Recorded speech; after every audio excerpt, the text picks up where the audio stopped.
38 সূরা সাদ, রুকু 5, আয়াত 88, মক্কি। দয়াময় মেহেরবান আল্লাহর নামে। সাদ। তাকাও উপদেশপূর্ণ কোরআনের দিকে, তাহলেই তুমি বুঝবে সফল জীবনের জন্য এর প্রয়োজনীয়তা। কিন্তু মিথ্যা দম্ভ ও হঠকারিতার কারণে সত্য অস্বীকারীরা এর বিরোধিতায় লিপ্ত। ওরা জানে না দম্ভ ও পাপের কারণে কত জনপদকে আমি বিলুপ্ত করেছি। আযাবের মুখোমুখি হয়ে ওরা আর্তচিৎকার করেছিল, কিন্তু ওদের রক্ষা করার কেউ ছিল না। এখন ওরা বিস্মিত হচ্ছে যে ওদের কাছে ওদের মধ্য থেকেই একজন সতর্ককারীর আগমন ঘটেছে। আর সত্য অস্বীকারীরা বলছে, এ তো এক জাদুকর, মিথ্যাবাদী। সে কি এতগুলো উপাস্যের পরিবর্তে এক উপাস্যের কথা বলছে? এ তো খুবই অদ্ভুত ব্যাপার। ওদের দলপতিরা একথা বলে স্থান ত্যাগ করে যে, তোমরা এখান থেকে চলে যাও, তোমাদের উপাস্যদের উপাসনায় অবিচল থাকো। নিশ্চয়ই এর পেছনে কোনো উদ্দেশ্য আছে। আমরা তো আমাদের বাপ দাদাদের ধর্মে এমন কোনো কথা শুনিনি। এগুলো মন গড়া কথা। আমাদের মধ্য থেকে কি শুধু এ ব্যক্তির ওপরই ওহী নাজিল হলো? ওরা আমার ওহীর ব্যাপারে সন্দিহান, কারণ এখন ওরা আমার শাস্তির স্বাদ পায়নি। ওরা কি মনে করে ওদের কাছে তোমার প্রতিপালকের অনুগ্রহ ভাণ্ডার রয়েছে, যিনি মহাপরাক্রমশালী, মহান দাতা? অথবা ওরা কি মনে করে মহাবিশ্বের সব কিছুর ওপর ওরা কর্তৃত্ববান? যদি তাই হয় তবে ওরা উপরে আরোহণ করুক। বাস্তবতা হচ্ছে ওরা সবাই মিলে যত বড় বাহিনী গড়ে তুলুক, সত্য গ্রহণ করতে ব্যর্থ হলে ওরা অবশ্যই পরাজিত হবে। ওদের পূর্বে নূহ, আদ, বহু শিবিরের অধিপতি ফেরাউন, সামুদ, লূত ও শুআয়বের সম্প্রদায় রসূলদের প্রত্যাখ্যান করেছিল। তাদের প্রত্যেকেরই ছিল বিশাল বাহিনী এবং প্রত্যেকেই রসূলদের মিথ্যাবাদী বলেছিল। তাই তাদের ওপর আমার শাস্তি ছিল যথাযথ। যারা সত্য অস্বীকারী তাদেরও অপেক্ষা করতে হবে এক প্রচণ্ড বিস্ফোরণের। আর যখন তা ঘটবে তখন ওরা কোনো ফুরসত পাবে না। ওরা তামাশা করে বলে, হে আমাদের প্রতিপালক, মহাবিচার দিবসের আগেই আমাদের প্রাপ্য শাস্তির অন্তত অংশবিশেষ প্রদান করুন। সত্য অস্বীকারীরা যাই বলুক না কেন, হে নবী, তুমি সবর করো আর স্মরণ করো আমার শক্তিমান বান্দা দাউদের কথা। সে সব সময় আমার উপর ভরসা করত। এই জন্য আমি পর্বতমালাকে নিয়োজিত রেখেছিলাম সকাল সন্ধ্যায় তার সাথে আমার পবিত্রতা ও মহিমা ঘোষণার কাজে। তার কাছে সমবেত হতো পাখিরা, নিয়োজিত হতো আমার পবিত্রতা ও মহিমা ঘোষণায়। আমি তার রাজ্য ক্ষমতাকে সুদৃঢ় করেছিলাম।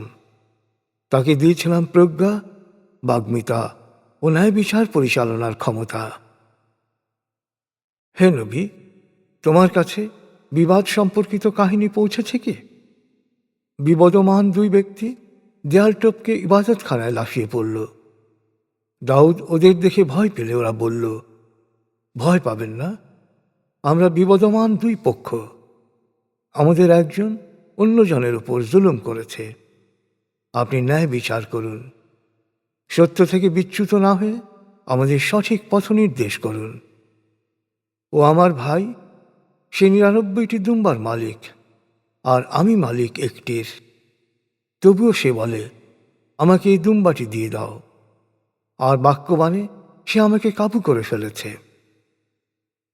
দাউদ বলল, তোমার দুম্বাটাকে তার দুম্বাগুলোর সাথে যুক্ত করার দাবি করে সে অন্যায় করেছে। অনেক অংশীদারি একে অপরের ওপর জুলুম করে, ব্যতিক্রম শুধু বিশ্বাসী ও সৎকর্মশীলরা, কিন্তু তারা সংখ্যায় খুব কম। হঠাৎ করে দাউদ বুঝতে পারল আমি তাকে পরীক্ষা করছি।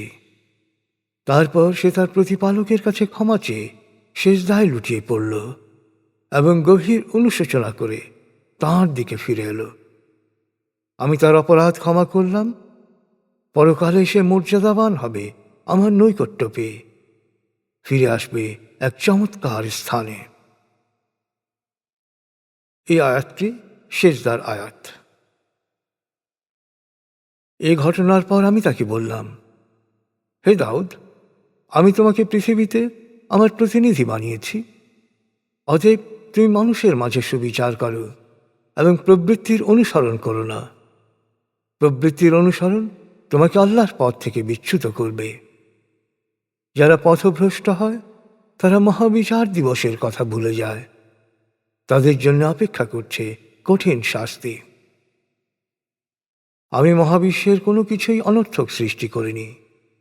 শুধু সত্য অস্বীকারীরাই মনে করে এগুলো অনর্থক। সত্য অস্বীকারীদের জন্যে তাই অপেক্ষা করছে জাহান্নামের আযাব। হে মানুষ, যারা বিশ্বাসী ও সৎকর্মশীল আর যারা জমিনে বিপর্যয় সৃষ্টি করে বেড়ায়, আমি কি তাদের উভয়কে সমান গণ্য করব?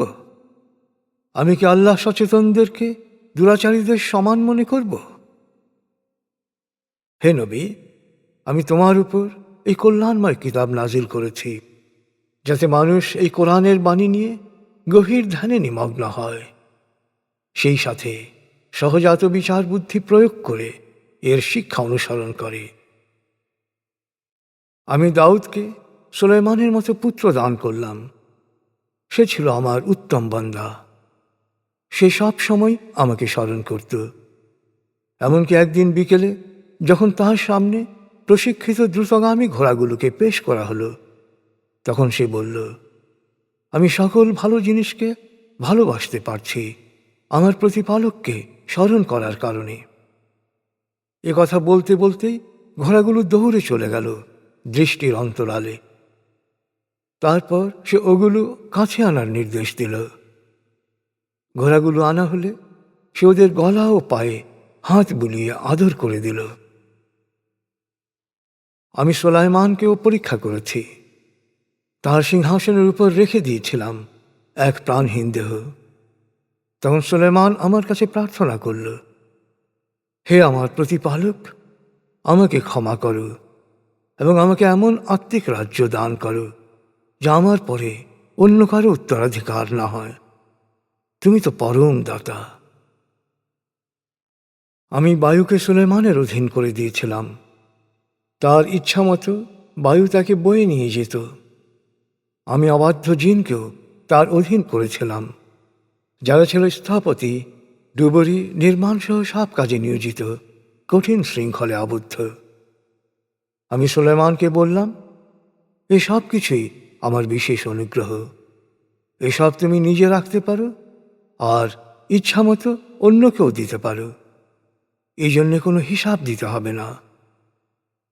পরকালে সুলাইমান মর্যাদাবান হবে আমার নৈকট্য পেয়ে, ফিরে আসবে এক চমৎকার স্থানে। স্মরণ করো আমার বান্দা আইয়ুবের কথা, যখন সে আর্তনাদ করে তার প্রতিপালককে বলল, শয়তান আমাকে খুব কষ্ট ও যন্ত্রণা দিচ্ছে। তখন তাকে বলা হলো, তুমি মাটিতে পদাঘাত করো। সাথে সাথে ঝর্ণাধারা সৃষ্টি হলো। এই তোমার গোসলের শীতল পানি এবং পান করার পানীয়। ওই পানি ব্যবহার করে সে নিরাময় লাভ করল। আমি তাকে ফিরিয়ে দিলাম তার পরিবার পরিজন। বিশেষ রহমত দিয়ে তার বংশের বিস্তার ঘটালাম।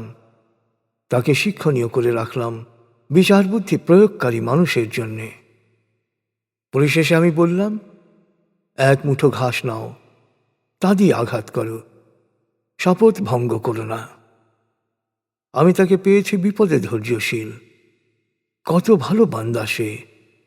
সব সময় অনুশোচনায় ফিরে আসতো আমারই কাছে। স্মরণ করো আমার বান্দা ইব্রাহিম, ইসহাক ও ইয়াকুবের কথা। তারা ছিল শক্তিমান ও সূক্ষ্মদর্শী। পরকালের স্মরণ তাদের চিত্তকে করেছিল বিশুদ্ধ। তারা আমার মনোনীত উত্তম বান্দাদের অন্যতম। স্মরণ করো ইসমাইল আল ইয়াসা ও জুলকিফলের কথা। এরা প্রত্যেকেই ছিল সৎকর্মশীল। এই মহৎ আলোচনা বিশ্বাসীদের জন্য শিক্ষণীয় হোক। নিশ্চয়ই আল্লাহ সচেতনদের জন্য সুন্দরতম উৎকৃষ্টতম প্রাপ্তি অপেক্ষা করছে। তাদের জন্য রয়েছে চিরস্থায়ী জান্নাত, যার দরজা থাকবে উন্মুক্ত। সেখানে তারা হেলান দিয়ে বসবে। আপ্যায়নের জন্য থাকবে বহুবিধ ফলমূল ও পানীয়, আর তাদের পাশে থাকবে পবিত্র দৃষ্টির সুযোগ্য সাথীরা। মহাবিচার দিবসে তোমাদের এরই প্রতিশ্রুতি দেয়া হচ্ছে, আমার দেয়া এ রিজিক কখনো নিঃশেষ হবে না। আল্লাহ সচেতনদের জন্য এই হলো পুরস্কার। আর সীমালঙ্ঘনকারীদের জন্য অপেক্ষা করছে নিকৃষ্টতম পরিণাম। জাহান্নামেই জ্বলবে তারা। হায়, সীমালঙ্ঘনকারীদের পরিণতি কত খারাপ! সেখানে তারা স্বাদ নেক ফুটন্ত আঠালো পানীয়ের, জমাট হতাশা আর অপরাধের সাথে সঙ্গতিপূর্ণ বহুবিধ যন্ত্রণাদায়ক শাস্তির। জাহান্নামের পথে একজন আরেকজনকে বলবে, এই যে দলে দলে ভিড় করে একসাথে প্রবেশ করছে, ওদের জন্যে এখন তো স্বাগত জানানোর কেউ নেই। ওরাও জাহান্নামের আগুনে জ্বলবে। ভ্রান্ত পথের অনুসারীরা ওদের নেতাদের বলবে, তোমাদের জন্য অভ্যর্থনা জানানোর কেউ নেই। তোমাদের কারণেই আমাদের এই পরিণতি। কি জঘন্য স্থান! তারপর ওরা আর্তনাদ করে বলবে, হে আমাদের প্রতিপালক, যাদের কারণে আজ আমাদের এই পরিণতি, জাহান্নামে তাদের শাস্তি দ্বিগুণ করে দাও। ওরা আরও বলবে, দুনিয়ায় আমরা যাদের বিভ্রান্ত মনে করতাম, তাদেরকে এখানে দেখছি না কেন? তবে কি আমরা তাদেরকে নিয়ে অহেতুক হাসি তামাশা করতাম? না, তারা এখানেই আছে, কিন্তু আমাদের দৃষ্টি ভ্রমের কারণে দেখতে পাচ্ছে না। নিশ্চিত সত্য হচ্ছে, জাহান্নামীরা এভাবেই নিজেদের মধ্যে তর্কাতর্কি করবে।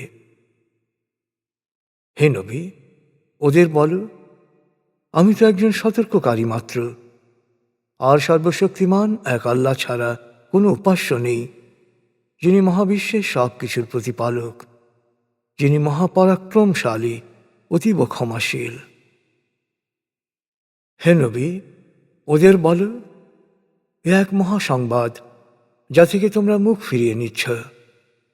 মানুষের সৃষ্টি প্রসঙ্গে ঊর্ধ্বলোকে কি কথা হয়েছিল সে সম্পর্কে আমার কোনো জ্ঞান নেই। আমার কাছে শুধু এই ওহী এসেছে যে আমি একজন স্পষ্ট সতর্ককারী।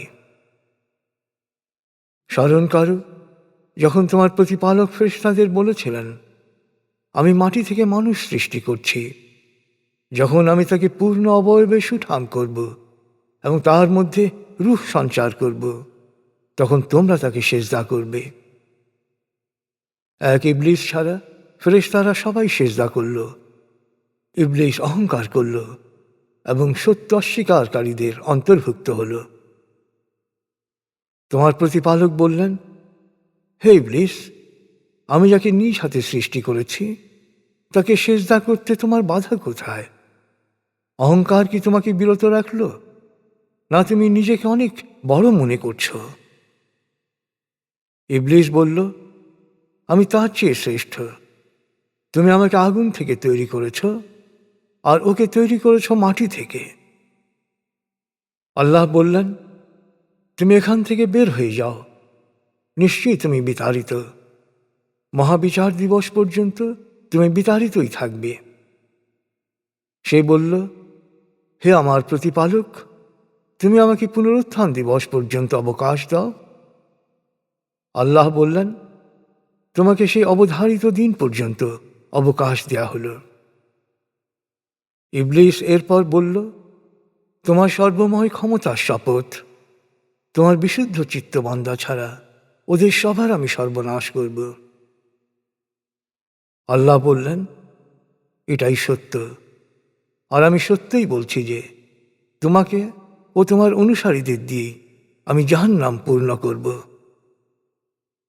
হে নবী, ওদেরকে বলো, আমি এই সৎ উপদেশের জন্যে তোমাদের কাছে তো কোনো প্রতিদান চাইনি। আর যারা মিথ্যা দাবি করে, আমি তো তাদেরও কেউ নই। এই কোরআন তো বিশ্ববাসীর জন্যে উপদেশ মাত্র। এর সত্যতা তোমরা সময় এলেই জানতে পারবে।